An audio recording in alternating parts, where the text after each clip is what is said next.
বহুদিন আগের কথা, কত বছর আমরা জানি না।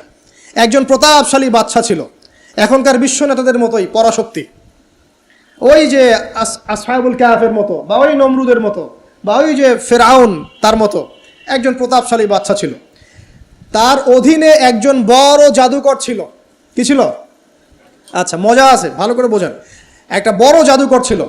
এখনো কিন্তু বহু কান্ট্রি এই জাদুবিদ্যার চর্চা করে, আপনারা জানেন না। ভিতরে ভিতরে জাদুবিদ্যার চর্চা এখনো চলছে। আর এই জাদু সত্য, জাদু সত্য, চোখের বদনজরও সত্য। সায়েন্স বিশ্বাস করুক না করুক, এগুলো সত্য, কারণ কোরআন বলেছে সত্য, ব্যাস সত্য।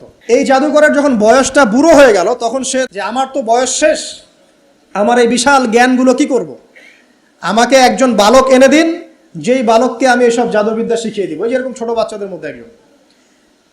তো এরকম একটা ফুটফুটে সুন্দর বাচ্চাকে খুঁজে বের করা হলো, যে বাচ্চাটা বিচক্ষণ,